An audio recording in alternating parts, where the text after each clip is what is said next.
Let's get started.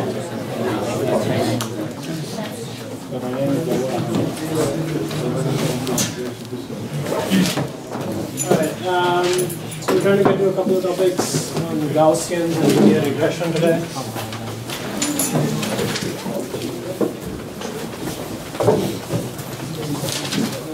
Just a quick note. Yes, there's a lot of activity on Kaggle that I noticed. So I'm still down there, that's good. Two people are now outperforming the TA's entry. There's Hytham and it's Chapin here, and where's Hytham? Not here. Okay. She's doing well for more. Who's Elahi? Not here as well. Alright. Okay. There's a bunch of people here still clustered at 71.45, which I'm assuming is the identical technique. There's a few people clustered here at 72.61, which I'm assuming is a different K that they're using. I guess different. What I was interested in seeing is there were a lot of attempts made. So there were 7 submissions by like 6 ranks results. That was interesting. Submissions getting better, but that also meant that there might be overfitting happening on this leader example, which we'll see when we get done. Harsh, you wanna? I don't know if you want to give your 74% secret away. But you want to briefly say what you're doing? Yeah. So I initially so my first 2 attempts, or rather 3, were just trying to find out the best K, and I was trying a bunch of different features, but that didn't work out. So now I'm just using a standard dimensionality reduction technique that leads to features were too high dimensional. You're trying to reduce the dimensionality. Okay, interesting. Alright, is there anything else that I want to say? But the thing to keep in mind is there were 1,800 or so test images. This is 30% of that, so we're talking roughly 1/3, 600. The difference is, the differences of less than 1%. 1% of 600, we're talking 6 images now. So the mistakes being made between 2 different methods are on the order of 5 or 6 images, right? So at this point, you have to be careful about statistical significance and what that number might mean. So this is kind of why we have a bunch of people at the same identical numbers. Okay. So let's get. So that was homework 1. You have till Sunday to make all these submissions. Any questions about homework 1 or anything? Okay. So actually, before I do a recap of last time, I will draw a high-level picture out to tell you where we are in the class and where we're going. So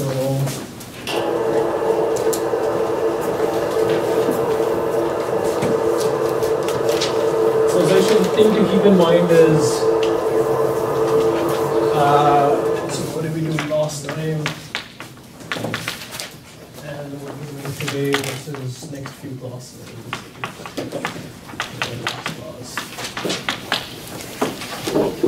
So last time the sort of physical phenomena or the problem that we were interested in was some sort of a binary decision problem. Right? We were talking about the running example we were using is Nadal wins or loses, but it could also be the weather tomorrow is sunny or rainy or anything like that. So you had some binary decision problems. Today, what we're going to look at, we're going to move to the continuous domain. Continuous value problems. And so, this may be housing prices or stock prices or things like that. So last time, the variable that we were interested in was this y in this set of 0, 1. Right? And the thing we learned could be easily extended to the discrete setting. In fact, that's some of the things that you're doing in the homework. Today, everything will be about the continuous world. The model that we used last time was that this variable was Bernoulli with some parameter theta.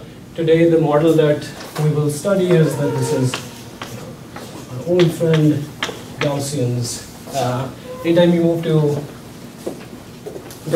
continuous land, the first thing to look at is Gaussians because things work out a lot simpler. The parameter, the intuition for the parameter last time was that it was the probability of heads, or the probabilities of the one state. Right? That was the parameter that we were dealing with. This time we know that the parameters are expected value of y and variance of the power.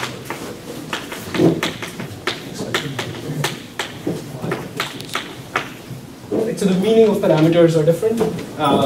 The task is going to be identical. Given samples of this thing, estimate those two different parameters. Right, last time we came up with, so this was our model, and the estimates that we came up with was theta hat MLE. You just go ahead and count. So count the number of heads divided by number of heads plus number of tails. Today we'll derive the MLE estimators for the mean and the MLE estimators for the variance. Anybody know what the expressions are?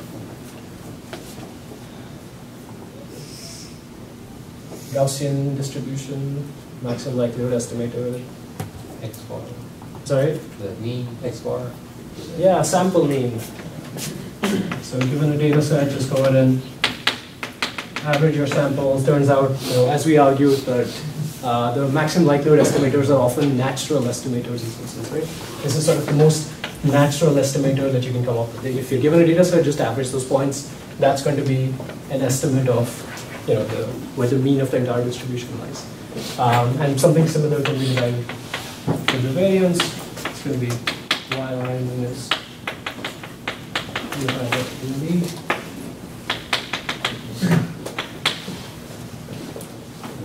Okay, and we'll derive those two today.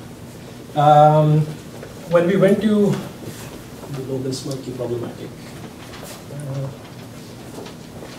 Let's see. Take out the problem part. So when we went to Bayesian estimation, we had to talk about the priors that you put, and the priors that we came up with on this parameter was that we said it was distributed with some beta distribution. It had two parameters of its own, a beta heads and a beta tails. We put a distribution on that parameter that we're interested in estimating. And that's, the natural analog of that, we're going to put a distribution, a prior distribution on these two parameters. We'll take the simple case today, and we'll only study sort of putting a prior distribution on the mean parameter. It's going to be mean with another Gaussian. The world is going to be full of Gaussians because the math is going to be so much simpler. And when it's not, then it'll be homework time, right? and it's for you to, So we'll put a prior on this parameter, which is itself the mean parameter of a Gaussian, and that prior will be a Gaussian with the mean hyperparameter, this time eta, and the variance hyperparameter, some lambda squared. And if we can do something similar for the variance parameter as well, Gaussian doesn't really make sense here. Why? Why does Gaussian, yes? We can't have negative here. Can't have negative, exactly. You need a distribution that only places support on the positives, something like an inverse gamma distribution or something where we won't get into it. Okay? So that's the plan. And in all of this, so this was, the right-hand side is what we'll do today. In all of this, the thing to notice is that the world seems to consist of just one variable, y. And it doesn't depend on anything. We know how to model it, we know how to estimate parameters, that's nice, but it's going to not serve our purpose, because the things that we're going to be interested in is not the distribution of y. We're going to be interested in the distribution of y given x.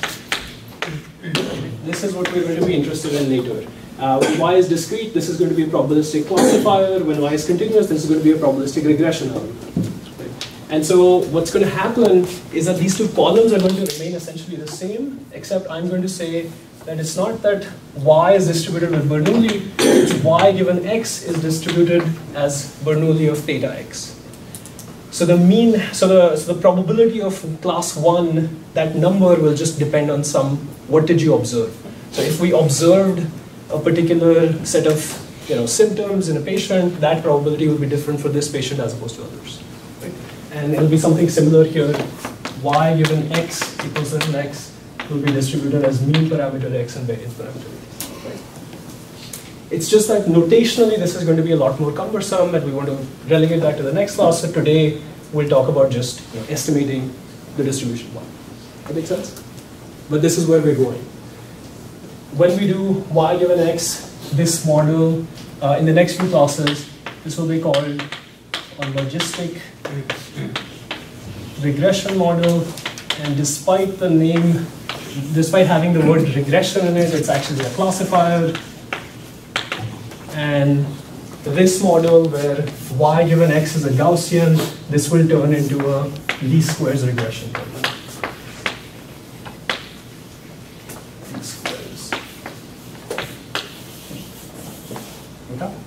And in fact, we'll make this connection precise. We'll initially begin to argue least squares just as a intuitive, let's minimize square distance, and then we'll formulate this connection to the Gaussian assumptions here. That makes sense? So this is sort of the flow of where we are in class. We did this already, we're going here, then we go to least squares, and ultimately we'll get to logistic regression after that.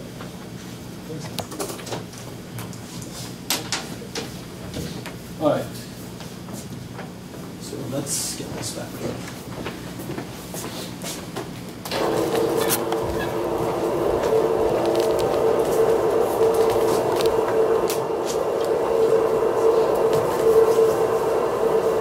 Okay, so here's what we were looking at last time. We looked at one tool for frequentist estimation, two for Bayesian estimation.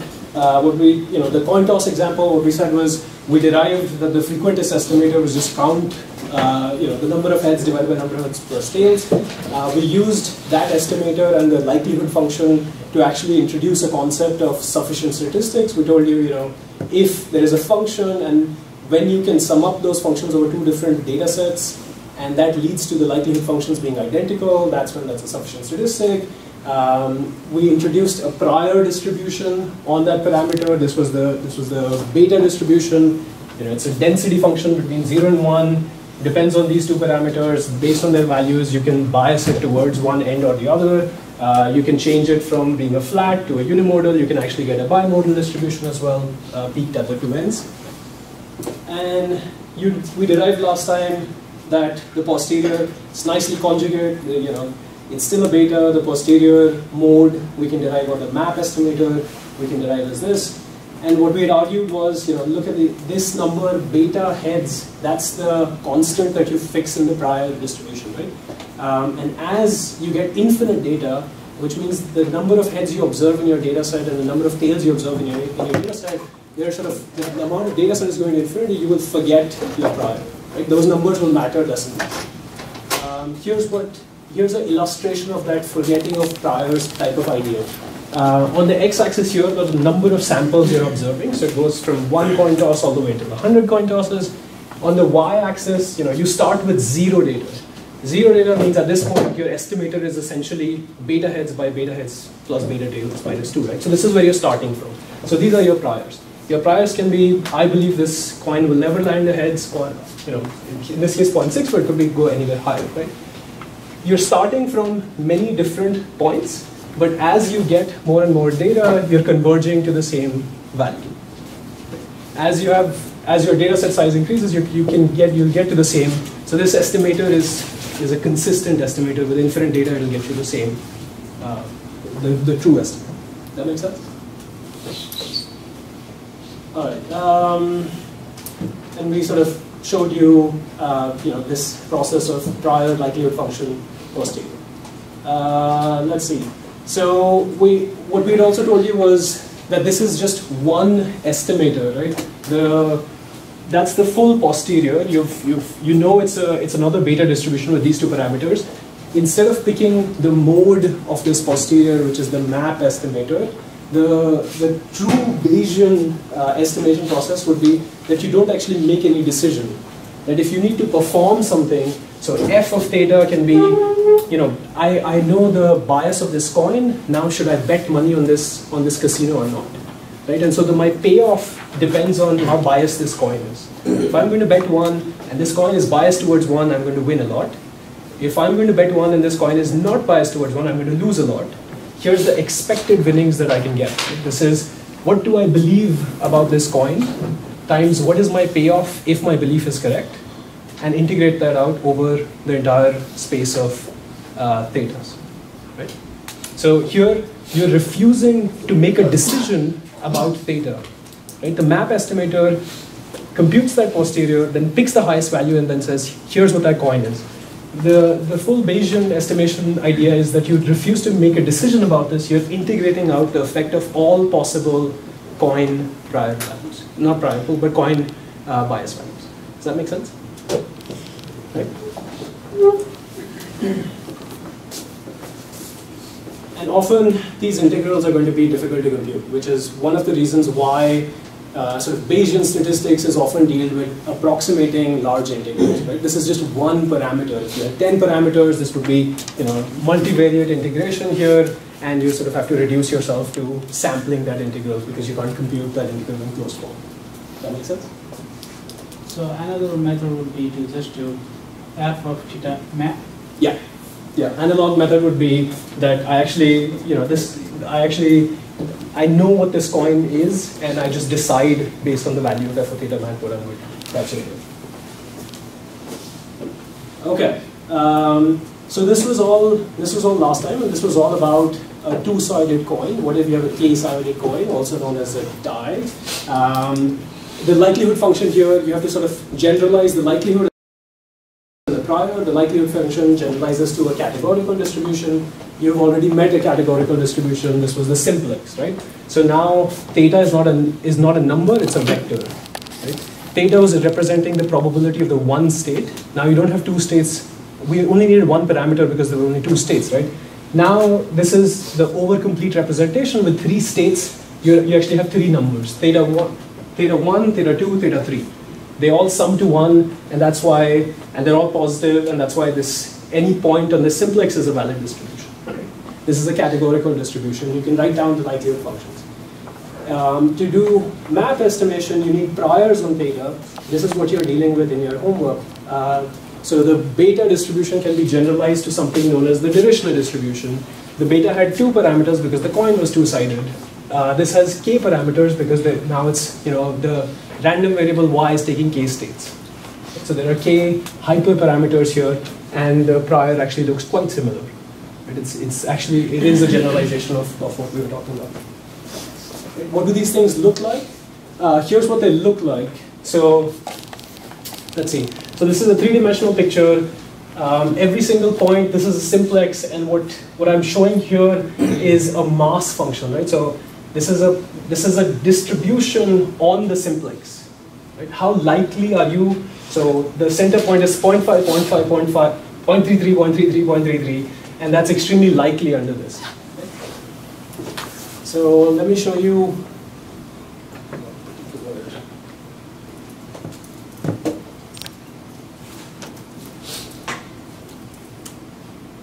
Here's a good sort of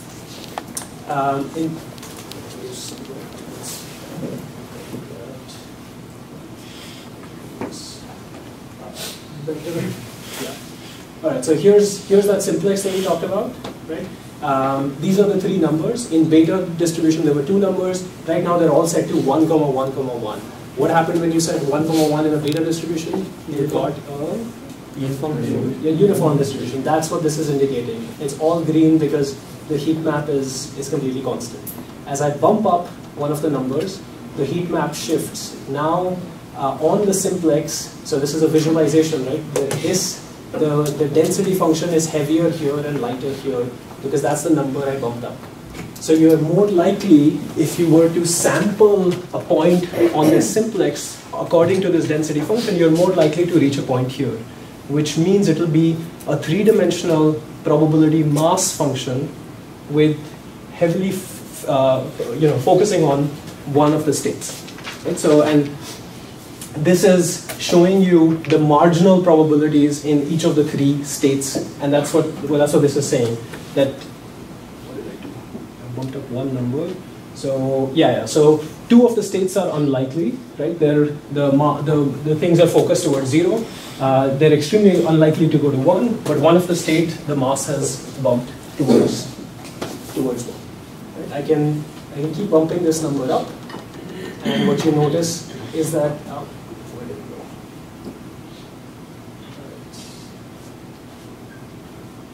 go? Okay. So, sorry. What are those two numbers on the top right corner of each box? In the graph? Points like those. I don't know. Not quite sure. I know what those three are. I know what this curve is representing. It's just the marginal. I don't know what 0.74. I presume it's the mode or the mean. 0.74 must be the mode. Yeah, that's probably what my guess is. 0.14 doesn't quite make sense. The mode here is 0. Not sure. Maybe the mean. Okay. But it's clear that now you're looking at 3 different marginal probabilities. So how likely is state 1 to happen? Well, it's extremely likely. How likely is state 2 to happen? It's extremely unlikely. How likely is state 3 to happen? It's extremely unlikely. And I can play with these other parameters, and now you'll notice that this heat map has shifted somewhere in between the two distributions. So it's unsure between these two states what's going to happen, but it's pretty clear that the third state is not going to happen. And if you also bump up the third number, you'll get roughly, if this is a complete generalization of what we saw in the beta, right? It was, we were able to visualize beta in one dimension. It was becoming peakier and peakier. Here it's converging on the uniform distribution. The center of the simplex is the uniform distribution. And you should think of the heat map as sort of a 4th dimension coming down. Does that make sense? Okay.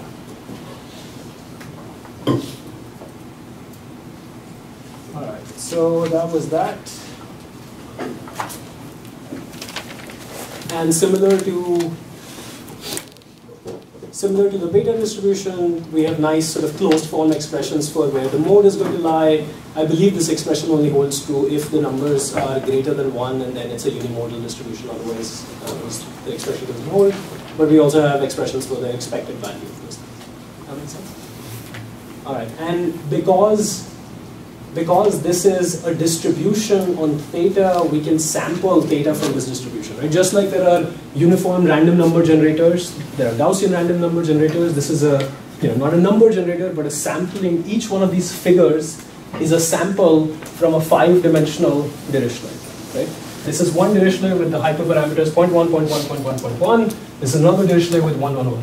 We know what happens when you set all the hyperparameters to 1. It's a distribution which is uniform over the simplex, which means you start getting these things that could be, really different. Right? They could lie anywhere on the simplex. Here's 0.1, 0.1, 0.1, which, if you remember from the beta distribution, it means that it's far away from the uniform. It's towards one of the ends, and therefore the samples are peaky. Right? The samples, this one's pretty short. The first state is never going to happen. The third state is never going to happen. It's either 2 or 5, 1 or 5, or the other. Right? Each one of this figure is a 5-dimensional sample from the simplex. That makes sense? Any questions? Okay. So, similar to what we did for the beta distribution, this was your prior. You're going to observe some data points. We're going to derive a posterior, and you're going to look at the mode of that posterior, right? And that's going to be theta map, if you will. It's an exact value. And so there's going to be some posterior distribution over theta, and you're going to take an R max of that. It's actually quite simple to derive that. You can do it in really just like one step. You know what that one step is? It's called homo quantum. It's a subtle proof, but it's a really classic proof technique. Does anything need me go over that again? I can. That's what we want to do, and the proof technique is homo. It applies to a wide variety of proofs. You can actually prove a lot of things there. Just make it somebody else. All right. Okay. So So we're done at this point with the discrete estimation part. As I mentioned, we're moving towards Gaussians. We'll look at the density function for Gaussians. We'll do MLE estimation and a map estimation for the mean, and then we'll move on to linear regression and we'll make the connection. All right. So Gaussians. The world somehow seems to be full of Gaussians. Anytime we talk about continuous, we always talk about Gaussians. So in our running example, which was Nadal, now you're not interested in Nadal winning. Remember you're still at work for a betting company. If you want to bet on stock prices, here's the density function that you should be interested in, the Gaussian density function. Right? We're all sort of familiar with this. There are two parameters that control this density function: the mean parameter and the variance parameter. And remember, this is a density function. It integrates to 1, and you can compute arbitrary probabilities in any. You can compute probabilities in any arbitrary interval by computing finite derivatives. All right. So, why does the world seem to always be telling you about Gaussians? Number one, central limit theorem.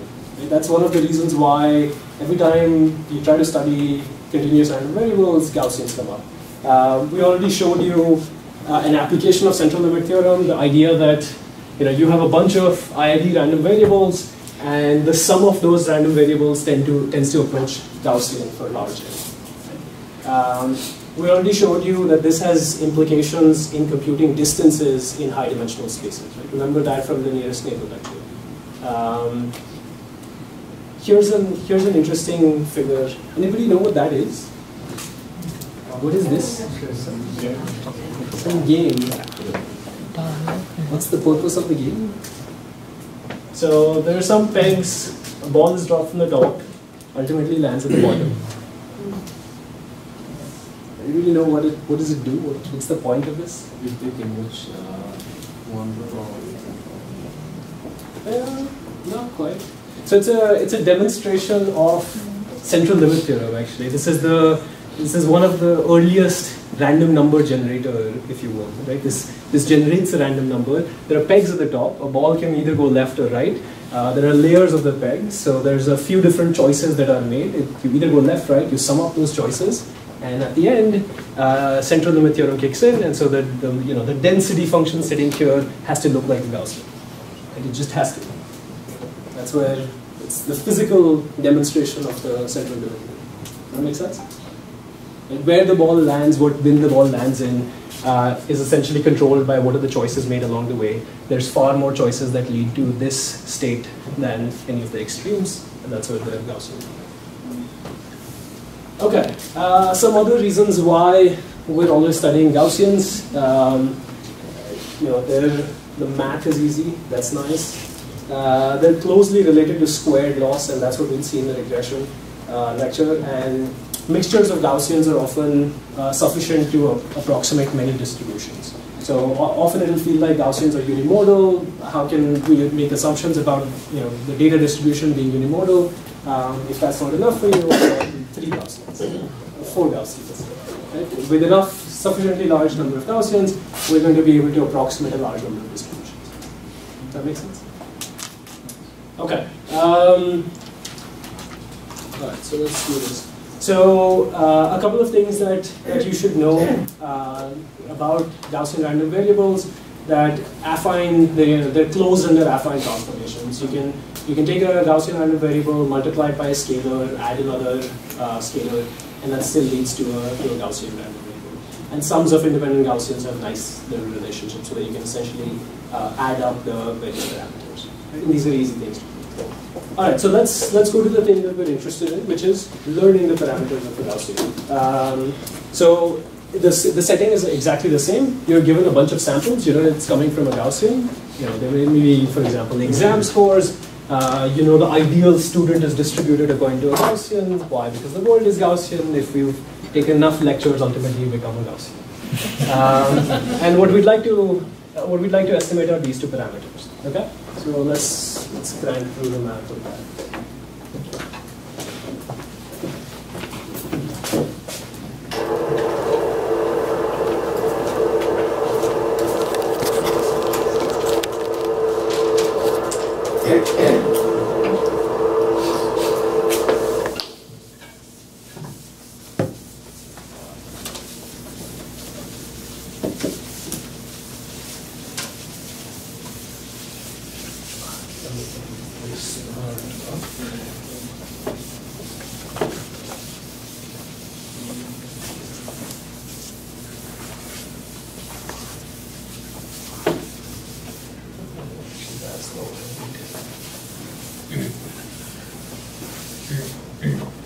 All right, so the data set in front of us is y1 through yn.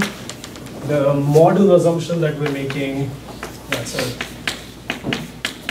model assumption that we're making is y comes from some Gaussian mean and variance parameters, which essentially this is the notation that we'll use, that the density function is 1 over root 2 pi sigma squared e to the negative y minus squared by 2 sigma squared.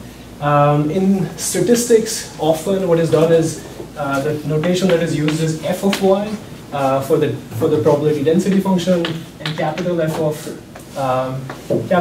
of y, which is basically the integral from negative infinity to some y prime. So this is the mass, the cumulative probability function. This is the density function. We're not going to use f's because we're overloading. We'll end up with overloaded notations. Because for us, f is that unknown mapping that we're going to be interested in from x to y, and that's why what I'll end up using is the little p or something. That makes sense. But it's important for you to keep in mind that these are density functions, so we know that p of y dy from minus infinity to plus infinity will integrate to 1. We can calculate the expected value of any function of y by, again, looking at these integrals. And this is what we were asking you. This is what we were asking you in your homework 0 question. Right? Okay. So the data set is here. We have to estimate the parameters.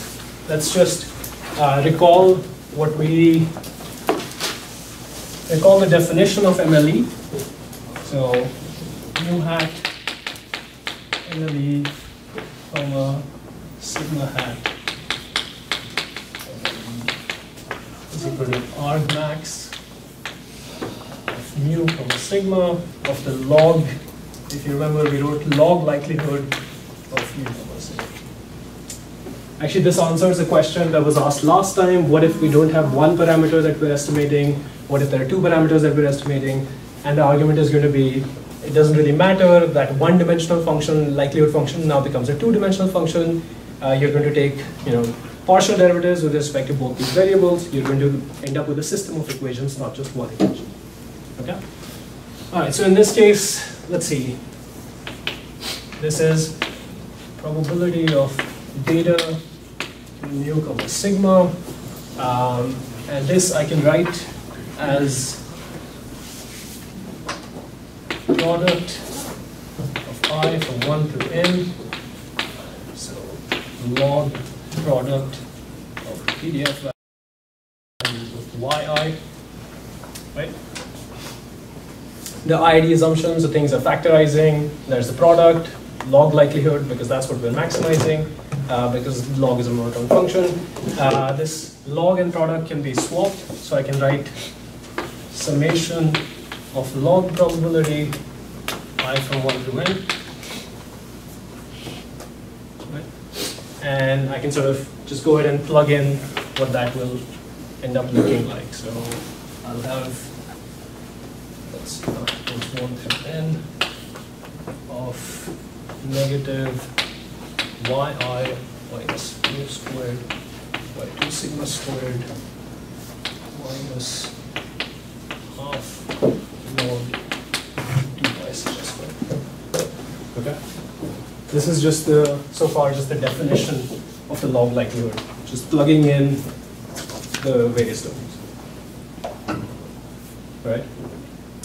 And now what we've been doing is take the derivative of log likelihood with respect to mu, set it to 0, take the derivative of log likelihood with respect to sigma, set that to 0. You have two equations, solve for mu and sigma, and that's what we're doing. Make sense? Any questions so far? Is that sigma squared? it's sitting outside the square root. So yeah. Oh, that's right. You're right. Inside should be sigma squared, outside should be sigma. That's right. Thank you. That's why the log goes to work. Thanks. Okay. All right. So far, this term doesn't depend on mu. Let's look at the first derivative with respect to mu. This term doesn't depend on mu. This is the only term that depends on mu. So I can write L log likelihood by L mu is, let's see, summation minus 1 to n of, there's a minus there, minus 2 times y I of mu divided by 2 sigma squared, set that equal to 0. That part's pretty easy. Multiply by minus 1. Minus, that's right. That's right. There's another minus 1, this is the chain rule on mu. That's right. And it won't end up mattering because there's only one term, but yeah, it is good. Okay, we're going to make an assumption that the variance is not 0, though that's detectable, otherwise the Gaussian will be collapsing. Let's see, so this implies summation y I have goes to n is equal to summation of mu I will take n. So mu hat is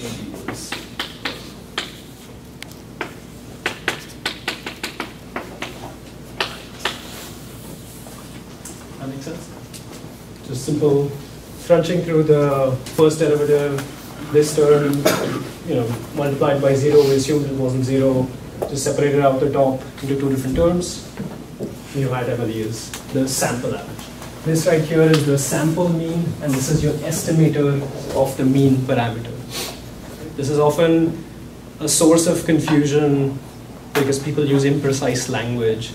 By means, we really mean expected. By means, we mean expected value. This is an estimator of the mean parameter, and this is the sample. And what this statement is basically saying that the sample mean is basically the estimator that maximizes time. That's what you should choose. That's why it's a good estimator. That makes sense?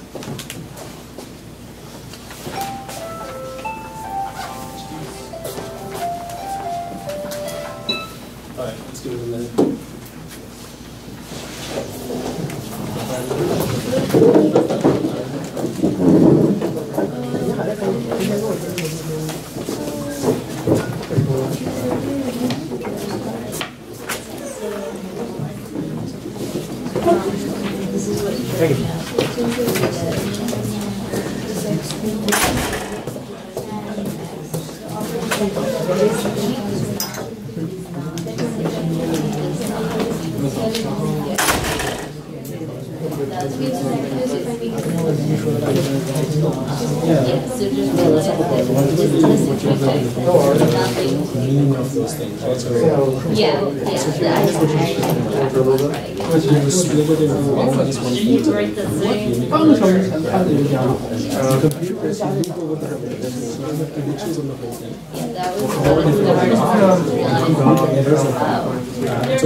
Is a smooth.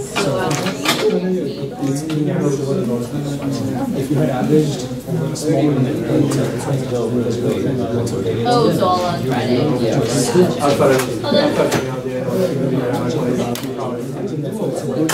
Estimate of how this is going to perform on testing.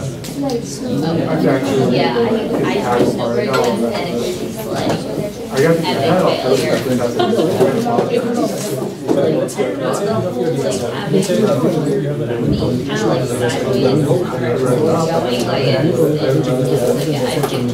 Kind of like sideways, going like it. It might change the compound, but if you had enough data, then it's not going to change.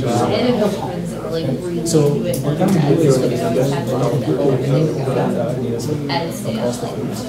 can also run standard. Not the intent to slip, but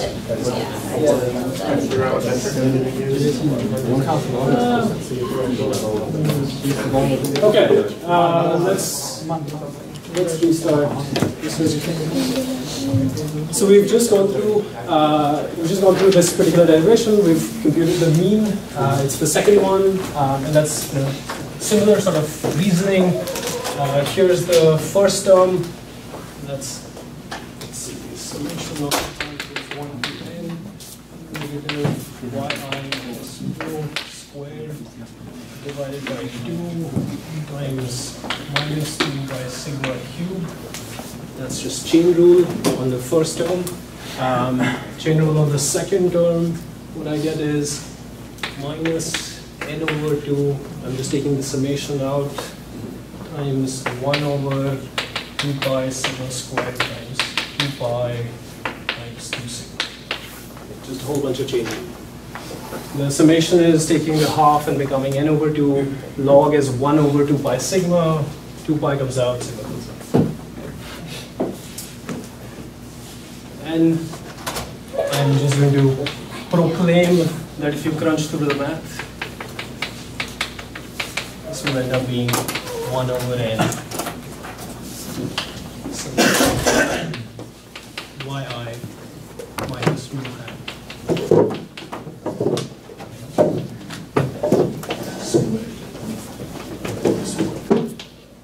It's actually quite easy to see how that happens. There's a sigma cube sitting here, there's a sigma squared. There's one of the sigmas goes, there's a sigma sitting here, you assume it's not 0, so there's a sigma squared term left. A whole bunch of other terms just cancel. So this is going to cancel, this is going to cancel, one of the squares is going to cancel. You'll end up with this 1n. This term goes to the other side, and that's makes the solution. Make sense? Thank you. Okay. It's important that we substituted sigma mu MLE here. Why did we do that? Any guesses? Why did this magically become mu hat MLE? The one person awake in the audience, tell me why that happened. Yes. That's your best estimate. That's the best estimate. You can get yes, that is what we that is what we're searching for. I substituted mu hat MLE because we were solving a system of equations. This has to be true and that has to be true, and therefore I can just write down mu hat MLE here. Right? They have to both simultaneously hold. So this has to hold for any mu, but mu is constrained to be that. Right? Does that make sense? You had two equations. We were able to solve that one pretty easily. This one depended on the other parameter, and we just wrote it up. Okay. Let's see. So this was MLE estimate of the two parameters, and just like last time, this is a maximum likelihood estimator. So we can ask, can we convert this log likelihood into the log posterior? Can we do MAP estimates, right? And it's actually going to lead to something extremely similar to this, and the derivation is going to end up looking quite the same as well. So which is the parts that I don't need.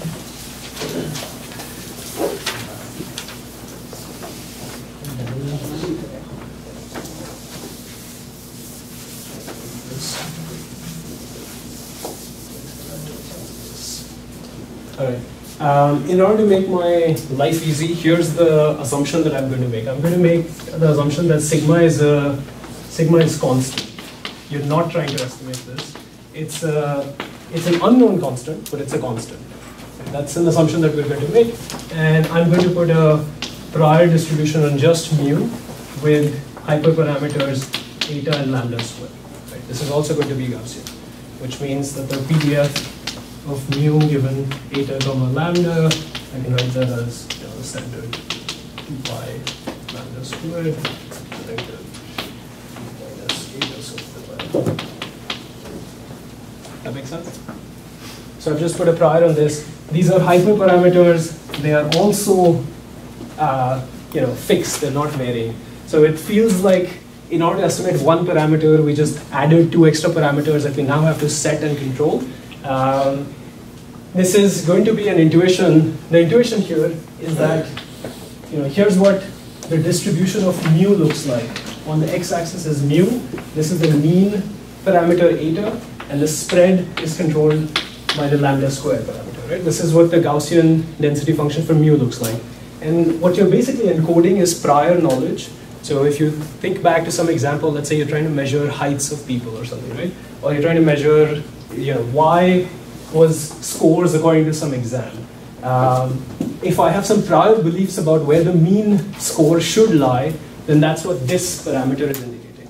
Right? So this is where domain knowledge is creeping in. So if I'm setting the exam, for example, this might be like 20%. Just off the top of my head. Not this class, just some class. Right? So this is what that is indicating. And so that's the prior probability. If you actually look at how the math might change, all that you need to do is this becomes mu hat maximum posteriority. You're not taking argmax of the log likelihood, you're taking argmax of log likelihood plus log probability of mu. Right. Does that make sense? Why should that be the case? Likelihood times prior divided by a normalization constant, that's the posterior. The normalization constant doesn't matter, that's a constant. The log is making this additive. That makes sense? It's just mu given data, theta given mu times mu. Right. Just log applied to the numerator here. That makes sense. That's nice because a whole bunch of this stays the same, and all that means is I need to add log probability of this thing here, right? So that's not too hard either. I can expand this to become minus mu minus, so that has to end, mu minus eta squared by 2 lambda squared. Numerator minus 1 over 2 log 2 by lambda squared. Right. I just wrote the log of those two terms in addition to this. So log likelihood, log likelihood, log likelihood, log prior, didn't write it here, here's the log prior. So first of all, the derivative of this stays exactly the same. I just have to now consider an extra term which is coming due to the derivative of this. This is constant with respect to mu. There's only one extra derivative term that's happening here. And that extra term is minus of 2 mu minus eta squared, not squared, divided by 2 lambda squared. That makes sense? Mu minus eta, we're taking the derivative with respect to mu.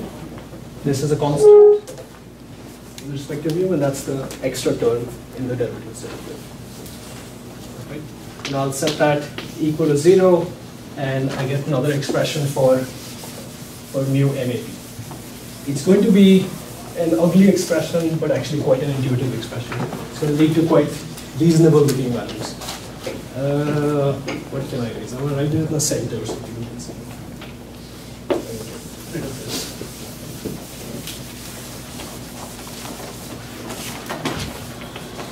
So mu hat P is going to be, you're going to end up getting summation of yi divided by sigma squared, that goes 1 through n, plus 1 over lambda squared. Or is 8 over lambda squared? Let me not guess. Eta over lambda squared divided by, I'm going to get n over sigma squared plus 1 over lambda squared. Okay.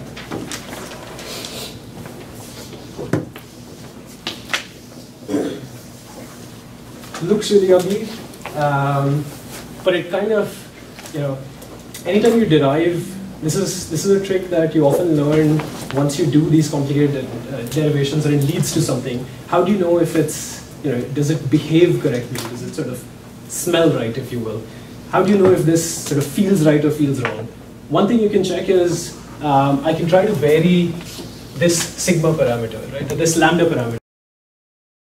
What was this lambda parameter doing? We had drawn we had drawn a prior which was centered at eta, and it was, the width, the spread of the prior was controlled by lambda, right? That was the prior on mu.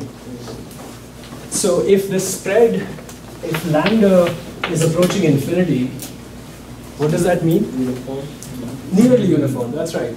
So the prior probability that you're putting on your mean parameter is nearly uniform. This is not a very strong prior. What happens when you don't put strong priors? MLE, very nice. So lambda approaching infinity, these two terms start approaching 0, right?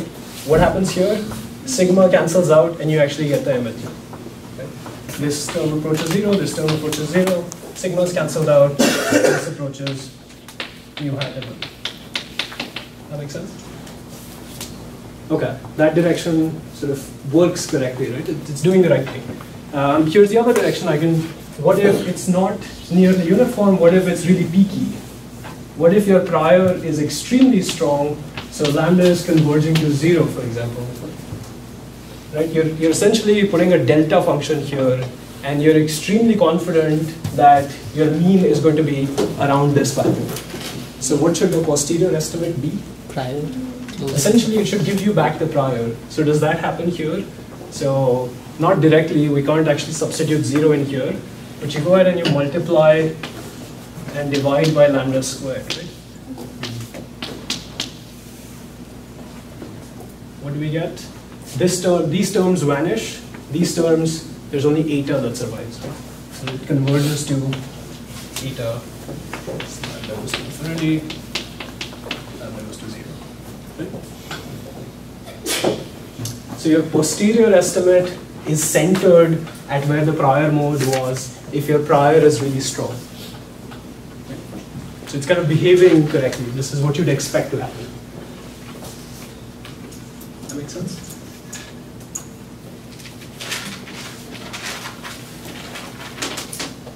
Okay. Any questions about this part?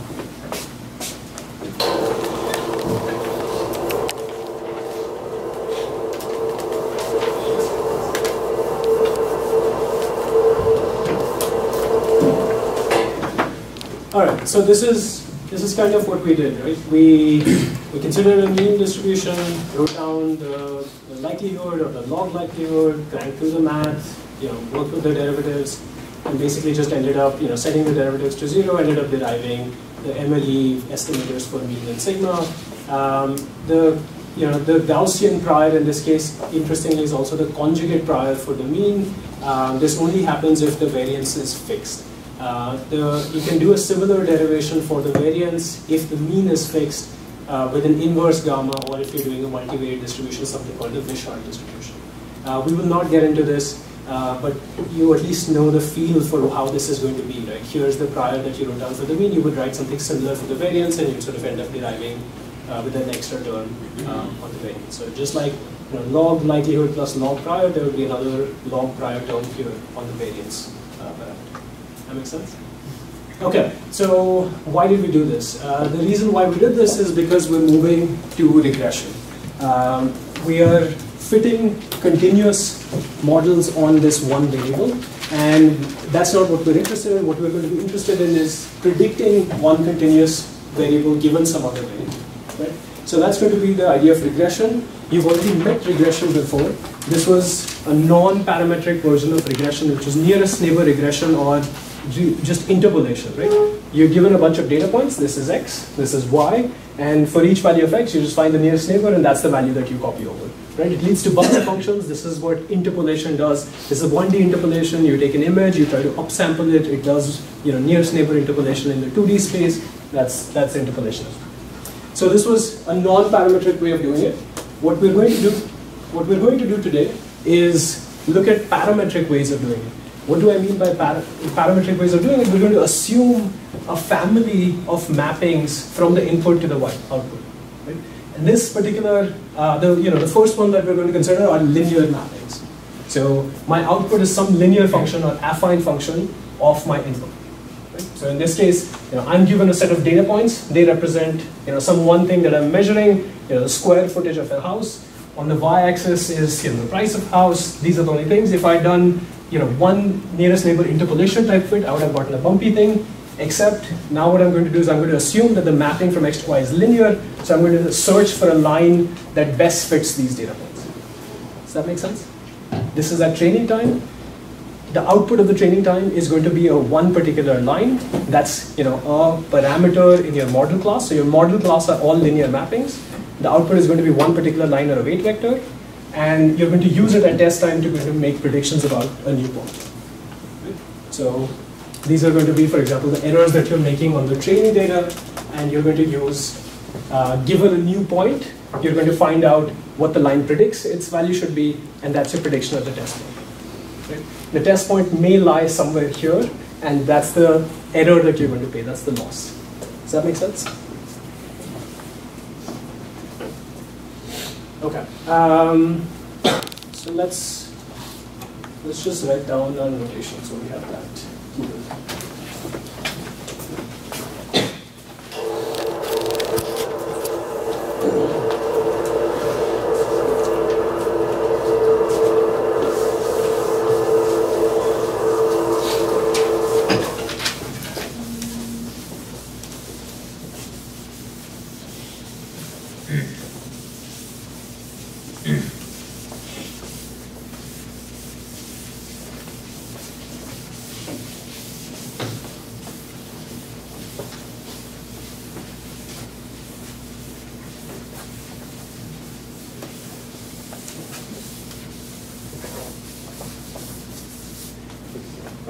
So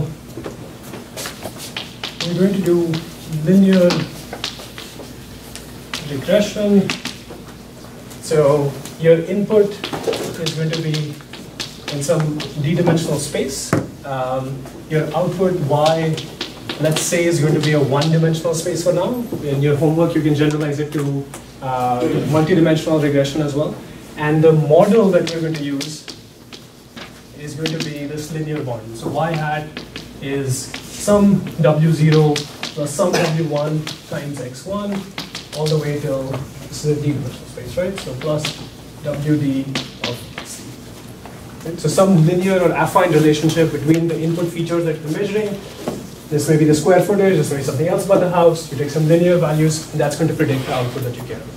Right? Notice that we can really easily write this as 1 comma x1 all the way to xd times w0 till wd. I can write the summation as an inner product of two different vectors, and that's often the notation that we use. So x transpose w. Right? It's often customary to sort of augment your data with a 1 in the beginning, which is often called the bias feature, because it corresponds to the constant that is being learned by your affine function. That makes sense? And often you're going to have to be careful with some libraries. Some expect you to already add a 1. Some say that they're going to augment 1 on its own. So this is one thing that is often tricky. You have to check what a particular piece of software is doing. That makes sense? Yes? Why do we need that extra term? Why do we need that extra term? Any guesses? Why do we need that extra term? Where is the threshold? If you have to. There's no threshold here. This is a continuous prediction, right? Not a classification problem. Y is equal to x plus 1. Y is equal to x plus 1. Then how do you get that? Offset, that's nice. So if W0 wasn't there when you measured 0 features, that would imply that you have a value of 0 predicted, which may or may not be true in your particular problem. By allowing an extra bias feature, if I plot this in a one-dimensional space, if there's only one x1, there is a y. If I don't have that w0, this is going to be a line passing through origin, or almost passing through the origin. Right? By having that bias, this is just something that moves parallel to that. Right? The slope of this is given by w0, and the slope is given by w1, and where it intercepts is given by w0. That makes sense. Okay. And it may be the case that these are going to be the parameters of our problem, right? The w's. So this is the vector that we're trying to learn of weight vectors.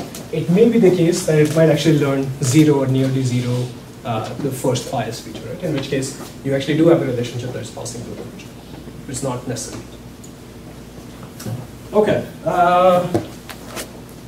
So now that we already have this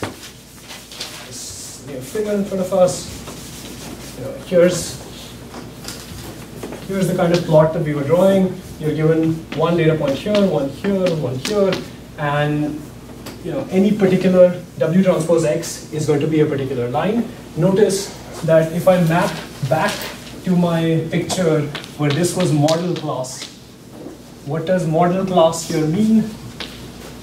Right? Every single point in this set, hypothesis set or model class, every single point in this set is a weight vector in R2 D plus 1. Right? But that may not be the reality, right? It may be that the true mapping, so this point indicates the true mapping F from X to Y, right? The true mapping may not lie in your model class. You're searching for linear mappings. The true relationship between X and Y may not be linear. So in this case, you're going to have to do the best thing you can by approximating that to the linear mapping. That makes sense? All right, so here's one thing that we'll end up using. You'll measure the quality of a particular line by these things called errors or residuals. So this is where I predict this particular point to lie. This is where it actually lies. And so, that's not me. Is that me? No, sorry. You also have it on? So these are we're going to call residuals / errors, and they're going to be EI is equal to YI minus YI. Right? Quite simple. So here's what I predict you to be. How far is that from where the data tells me that you should? This is what that is. And a natural loss function that we can use for this problem, we've already looked at this once, is squared loss. So it's going to be yi minus yi hat squared. We'd like these numbers to be as small as possible. So where we predict you to be on the line, if the data actually places you really far away from the line, then these vertical lines are really long. And we're taking squares because the errors can be positive or negative. All right, so let's look at that.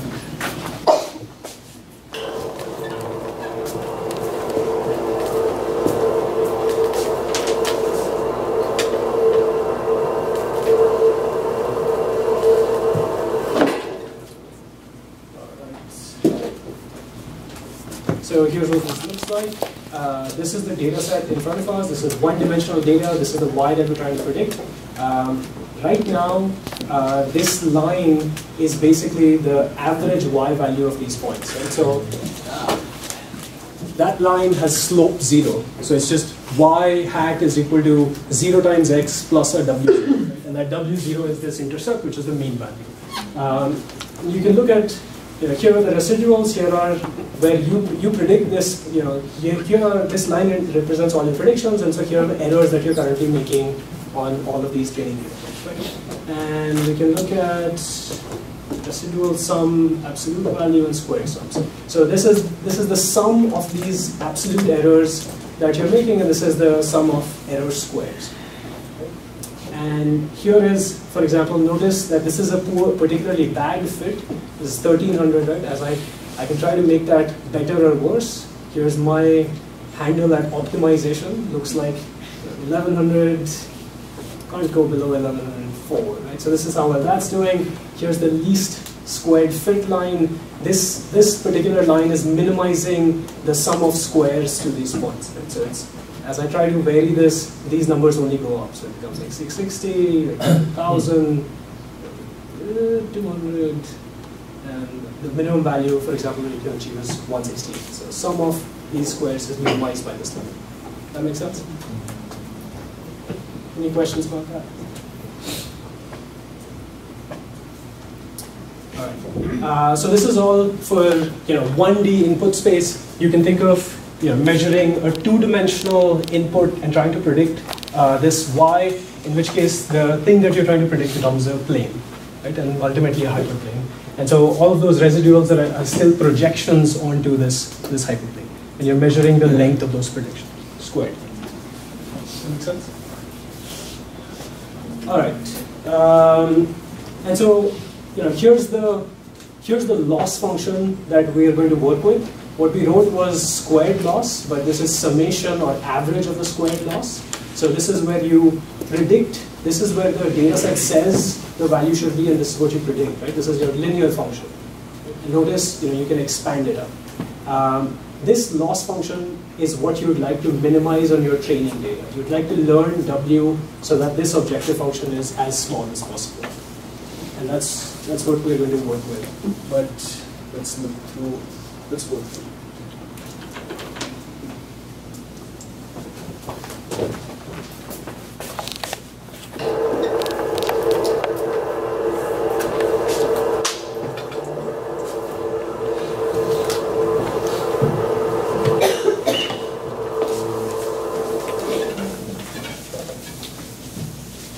So the loss function that we're interested in is sum of squares. And so L of W is 1 over n, summation I from 1 to n, yi minus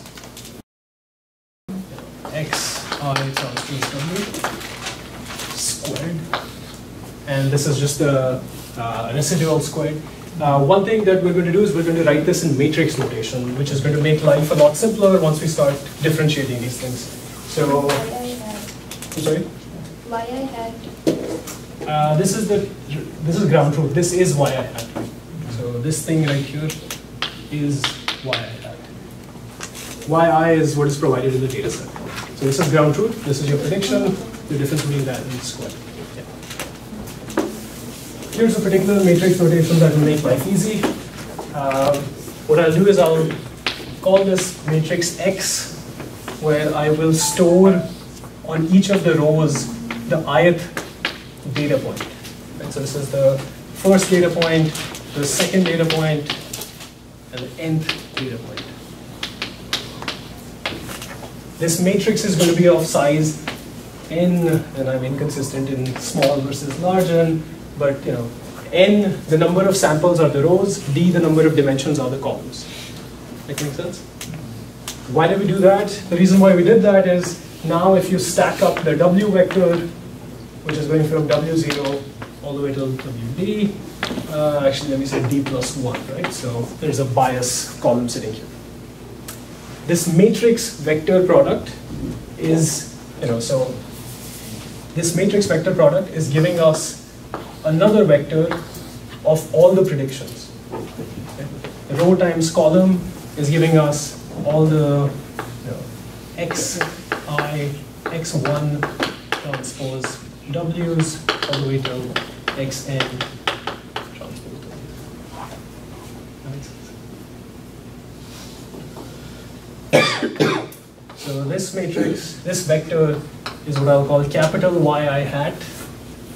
And similarly, I can define another vector, capital Y, which contains all the ground truths, right? Y1 through yn. Right? Just trying to convert scalar value problems into matrix and vector value problems. It's going to make the expressions a lot nicer. All right. So if I try to look at this, this is sum of squares. Sum of squares of these two differences. And I can say that this is the same thing as 1 over n of the L2 norm of y minus y hat. L2 norm squared. Right? Here's a vector of all the ground truths. Here's a vector of all the predictions. Take a difference between those. Take the L2 norms. These are all the coordinates. That's what you get. Right? So far, nothing's changed. Let's just use shortened notation. And let's leave it there.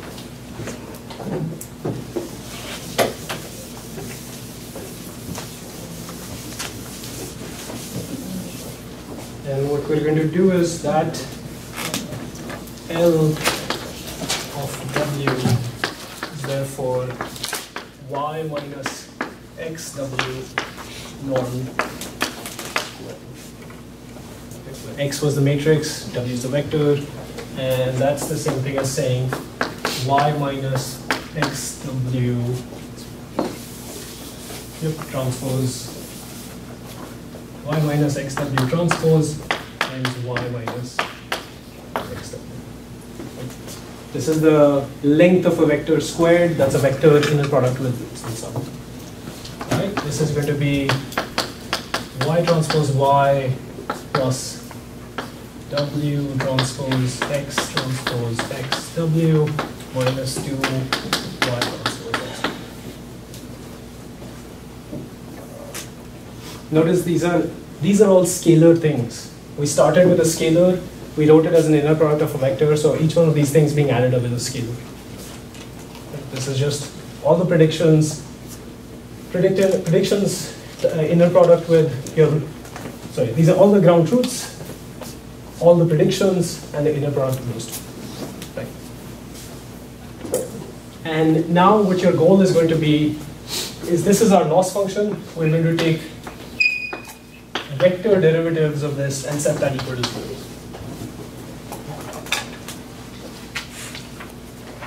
Okay. It's clear that this term is going to vanish. This term, it looks like it's going to produce a linear or a constant term. This is going to be a constant term. This is going to be a linear term after the derivative, and we should be able to work through this. So it's been a long day. I'll stop here, and this is where we'll pick up next time. So we'll derive an expression for what minimizes the sum of least squares for this particular regression method, and then we'll try to argue next time why that's not just a hack. This is not just an arbitrary choice. It actually comes from a very precise condition.